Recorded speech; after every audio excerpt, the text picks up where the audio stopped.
Welcome to Aspen Leading Edge. I'm Patty Roberts from St. Mary's University School of Law. Today's guest is Julie Hill. She is the Dean and Wyoming Excellence Chair at the University of Wyoming College of Law. Welcome, Dean Hill. Thanks. It's great to be here. I appreciate you having me. Oh, well, I'm thrilled to talk with you about your recent move to deaning at the College of Law. And maybe a first step would be, since you just joined in 2024, what is it that prompted you to seek the deanship at Wyoming, and what prepared you in your professional journey for the position? So I came to the University of Wyoming from the University of Alabama School of Law. I'd been there for 11 years. I was vice dean. The University of Alabama is a great school, and the people there were warm and welcoming. They really helped me develop my career. I wasn't looking to leave Alabama, but my husband and I are both from this part of the world. I started practicing law more than 20 years ago now in Cheyenne, Wyoming. My husband grew up on a ranch south of Saratoga, Wyoming.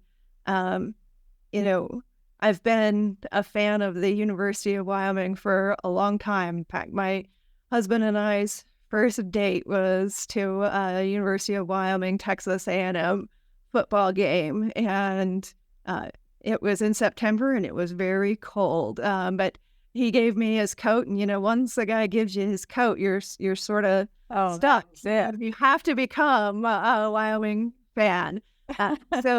Over the years, we've donated to Wyoming. We've watched the University of Wyoming. We wanted to see them succeed. And we've looked for opportunities to come back to Wyoming. But, we're both attorneys, and it's a small state. And so I don't know that I was looking to be a dean. Like I said, I was professionally happy and rewarded at Alabama. But when the Wyoming deanship opened up, I just had to throw my hat into the ring simply because we're Wyoming Heights, and we've been fans of the University of Wyoming and the College of Law for a long time, and we wanted to see where that would take us. Fantastic. Well, I'm glad you guys made it back to Wyoming, and it's great to know that him handing his coat to you was so successful right at the game. And it might have also been that I was the only single person in Cheyenne, and he had to decide whether he wanted to get married or not. But, either way, here we are 20 years later. Yeah, either story, I think, has some validity to it. And I appreciate your sharing that you're big fans of the university and the Cowboy athletics.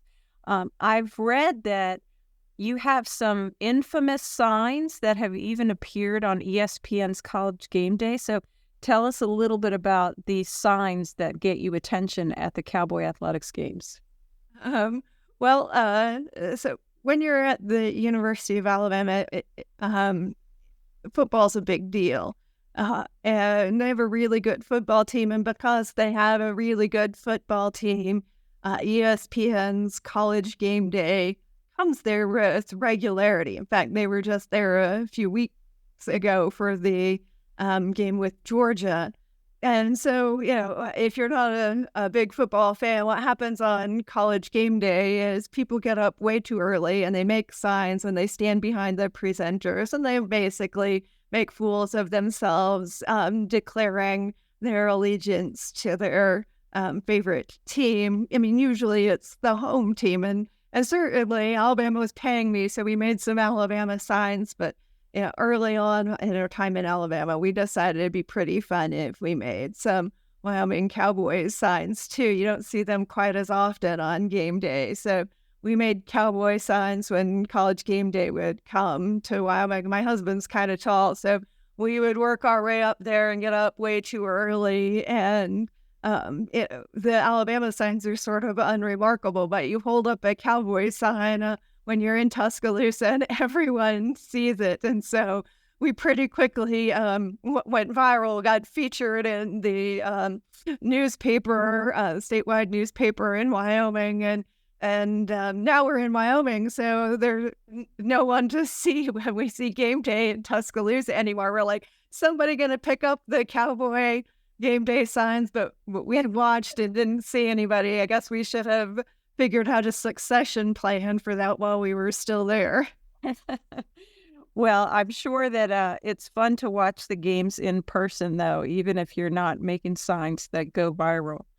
Uh, One of the things I wanted to ask you about today is it's not often that a dean gets to preside over a ribbon cutting on a new building, but then to be a brand new dean who gets to preside over a ribbon cutting. You all just moved into a brand new building. Can you tell us about the building and what the benefits will be to your students and faculty and staff? Yeah, so it's been basically a 2-year process where we added 20,000 square feet to our existing law school building. And uh, in some ways, I just got really lucky because I didn't have to live through the 2 years of construction in order to have a great new building. So our classrooms are still the same as they were. Our students still had classes during the tear down and construction on the new part. But the impetus behind this massive addition is that the University of Wyoming started doing clinical legal education in the 60s, long before a lot of law schools did. We were, I think, the first law school to have a defender aid type clinic. But as our clinics grew, they outgrew the building where we housed the law school that's on campus. And so we had rented office space down kind of across town in an older building. Wasn't very nice office space. It was really inconvenient for the students because they'd have their classes here in the law school building, and then to do their clinic work, they'd have to drive across town or walk across town. And, it snows here a fair bit. So that's inconvenient. We also, our clinical faculty teach regular law school classes, so they were doing the same thing. And then this office building wasn't a very nice place for us to meet our clients. When clients came to the clinic, they didn't feel like they were getting the law firm-like experience. It felt very much like they were meeting with a bunch of students to maybe get some help on their legal work, and maybe they weren't. And it had nothing to do with the quality of legal services that our clinics were providing. And so we wanted to be able to bring those clinical programs back under the same roof as the rest of the law school. And so that's what we did. And we just did the ribbon cutting for the Alan K. Simpson Center for Clinical and Experiential Learning at the College of Law. And this is a really modern space. It feels like you're walking into a law firm. There's a separate entrance for the clinic. When the clients come in, they go to a reception area. There are client interview rooms. There's a lot of workspace where students can work on their cases in an area that's secure and confidential. And so we're really hopeful that this will make a better learning experience for our students and a better experience as a client for the people limited means who benefit from the legal services we provide. The other part of it that we're really grateful about is that former Senator Simpson lent his name to our space, and we have lots of signage about Senator Simpson and his life. I think when you pick a political figure, you always wonder how that's going to play. But Senator Simpson is so known for his collegiality, for his willingness to listen across the aisle, and for his good sense of humor. That those are qualities that we hope all of our law school students leave the College of Law with. And so we have signage throughout the building that kind of remind our students of these values. And we think that's an important part of legal education too, is making sure that students leave not just with knowledge about the law, but with some values that help them deploy that knowledge in an ethical, responsible, socially conscious manner. And so we're really excited about that, and to have that be part of our building too.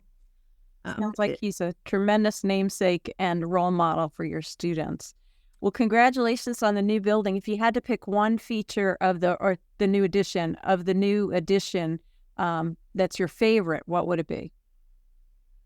The skylights. When you have a building that's from the 1970s, they were worried about energy efficiency, but not necessarily natural light. And so even the older part of the building, we managed to figure out innovative ways to get natural light into the library space. And I just love walking into a light, bright space.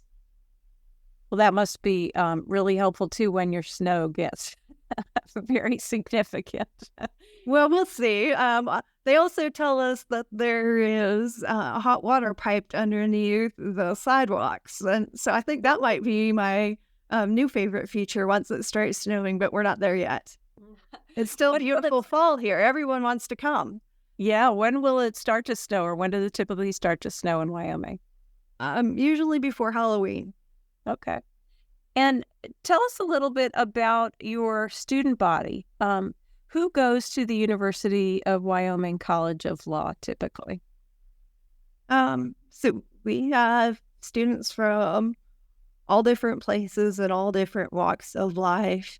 Our target class size is 75 students. So we're a small and family-like law school. It means that you'll know everybody that's in your class and they will know you. And this is an important part about starting to build your professional network in Wyoming and the region.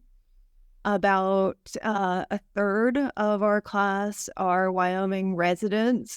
A good another part of our class come from the neighboring states to Wyoming. But, this year in our first year class, we have students from 23 different states. So, yeah, in some ways, it's just hard to talk about them as a group as a whole because, lots of different people from lots of different places. But again, when they come here, we hope that, they become part of a diverse community that all work together. And we think that's one of the real strengths of the law school is that, the students all know each other. The faculty all know the students.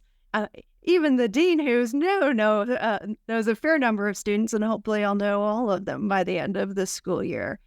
We think that's really special. It allows for an individualized, personalized touch for law school. That's a terrific size for your incoming class. I mean, many of us have sections that are that big or bigger. So that must offer a very personal experience. But I wouldn't have guessed the 23 different states. That's very interesting, and says a lot about the reach of your College of Law.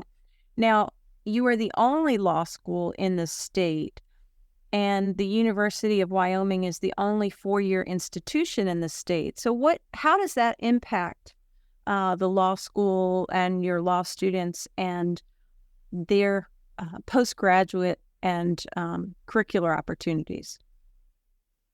So I think that it's great, and that when people think about a law school, they think about us first, and second, and third, and fourth, and fifth.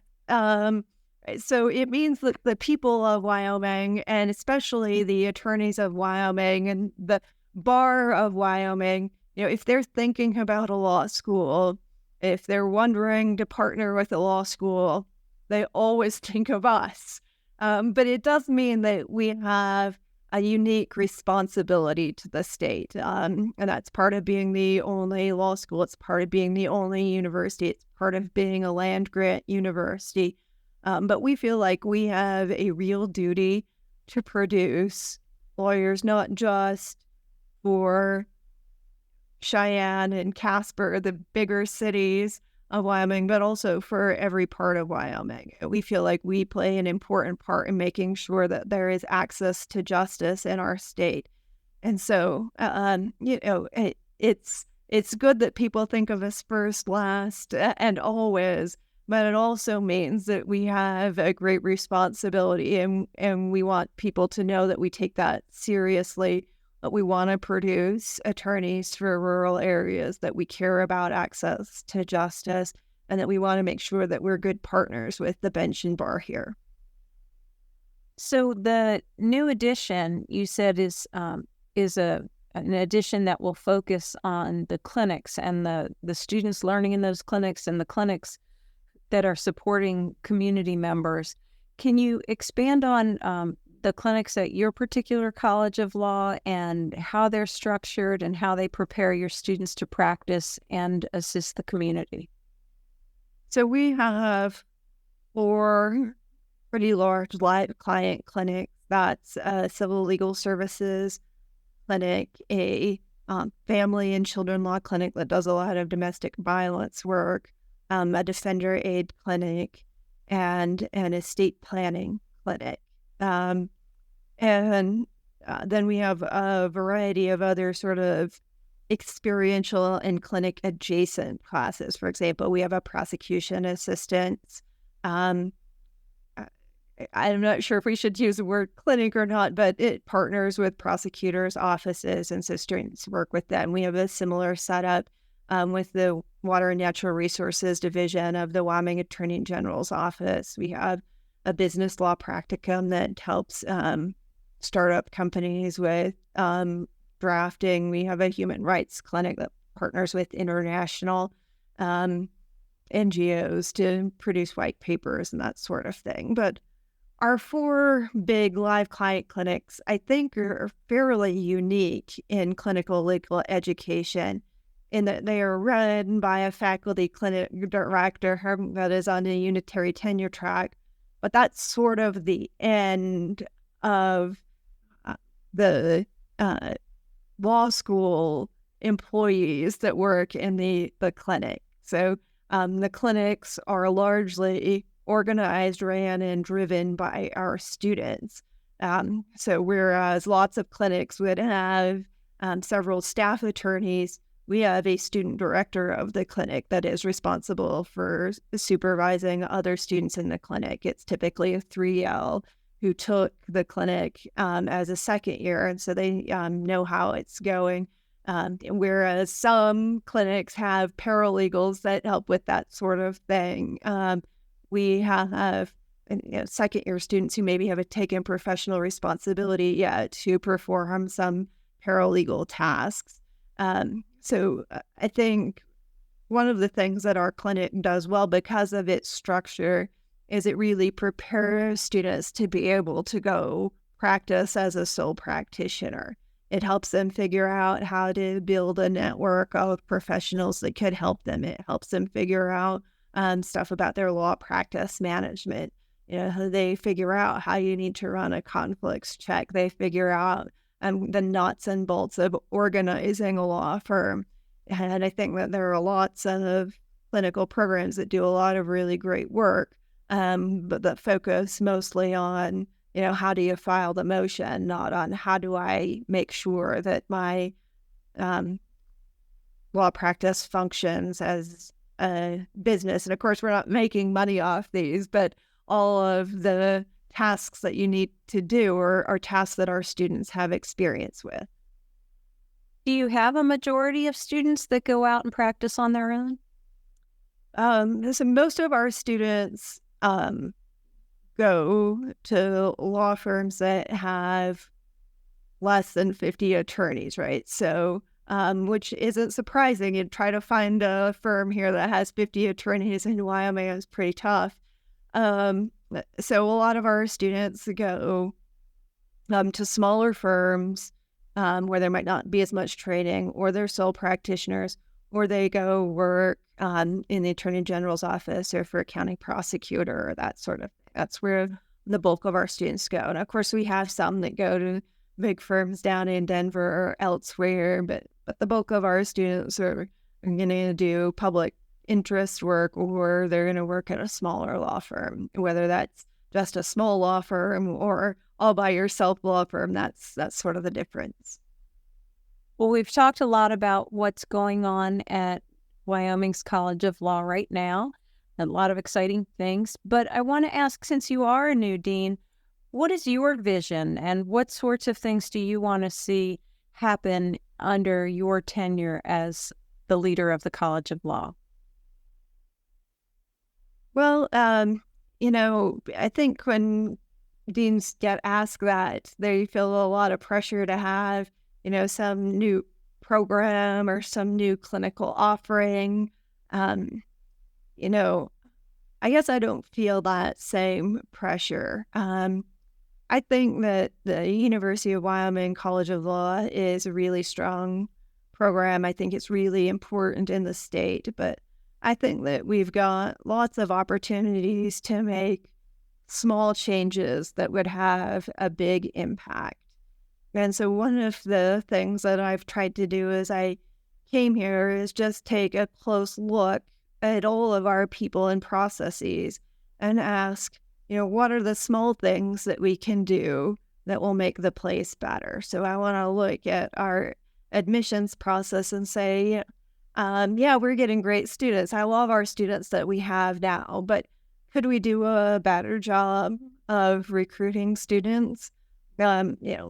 Last year, our career services director suddenly quit. And so there was kind of a lag of time in which we weren't doing as good with career services as we would like. But I want to look at our career services process and say, what are the additional things we can do to make sure that we're placing students in jobs that they're well suited for? How do we make sure people know about opportunities throughout Wyoming and the region?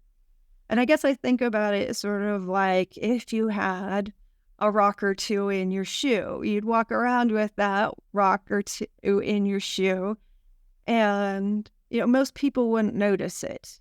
They wouldn't look at you and say, Patty, like you got something seriously wrong with you. You'd still be the same old Patty. But it would be bothering you. And if I ask you to run a marathon, it'd become pretty difficult pretty quickly. And so I just want to make sure that before we start thinking about grand visions and what new things we can do, I want to make sure that there aren't rocks in our shoes, that when we start doing these big, great things that we will undoubtedly think about in the future, we're on a really strong footing and able to go forward without the annoyances of problems or processes that should have been corrected before. Well, that kind of inventory taking makes a lot of sense, and good luck as you embark on that. I think you're right. We start often with the grand plans, but then those processes or rocks in your shoe that maybe aren't going as well as they could get forgotten and get compounded even more as you just have grand plans on top of them. So that makes a lot of sense. And I think, that every dean wants to be the dean who says, I created this wonderful thing and I created that wonderful thing. And no dean wants to be the dean that says, what did I accomplish last week? Well, you know what I accomplished last week? We'd been using like a post office box as our mailing address for years and years, but nobody knew what our street address was. And so when we're trying to get food delivered or faculty candidates here or recruiting students, like they couldn't find us. So we've got an address now. And I don't know how I put that on my resume, right? And I see why, it wasn't high on anybody's list of things to do before. But I'm not doing this because I need something important for my resume or because I need to have some big goal for my resume. I'm doing this because I want the University of Wyoming College of Law to be the very best school it can be. And so if that means that at the end of the day, I fixed lots of little things that nobody can really point to, well, then that's fine. It's huge. And there's so many things in the job that nobody ever tells you to expect, nor could you expect. Like I could tell you what my first 4 years were like, and yours might be completely different. It's funny what makes its way into our office. And that I think was a perfect example of something that is huge. If you can't get people to come to your building for whatever reason, that's a big problem. But it had a simple solution. So a new set of eyes made that happen. And bravo for you. And you can put that on your resume. Um, well, thank you so much for sharing with us what's happening at the University of Wyoming College of Law and some of the great work that's already being done there and some of your ideas for building a very strong, um, well-oiled machine and a foundation upon which for future cowboys to learn. Um, Before we conclude, I wanted to ask you the question that I ask all my guests, and that is, what do you predict for the future of legal education in the coming decade? We've seen a lot of changes, certainly since the pandemic especially, but where do you see us going as an academy in the coming decade for our students? Well, if I was really good at predicting the future, I'm not sure I'd be a law school dean. I'd probably just go to Vegas, right? Yes, I'll, yes, you I'll be better off. But I think one of the things that's constant about the law and as a result, as a constant about legal education is that there's always some new technology that's coming along. And so one of the things that the law and law schools continually have to grapple with is how you integrate this into the law and the practice of law and the instruction of law. And, you know, you draft a law and you think it's great for the world as it is now, and then something new comes along and you have to figure out how that works. And so, I think AI is a good example of this. Blockchain technology is a good example of this. But if we went back further, we could say the same thing about, the development of computers and email and cell phones. And so, I think that legal ed is continually shaped by new technology, and it's all of our duty and responsibility to think about what that means and what changes we need to make to adjust for that. And so I expect that'll be a big part of education going forward. But I don't think that it's limited to AI. I think AI is the thing now. Then lots of schools are rolling out their AI center.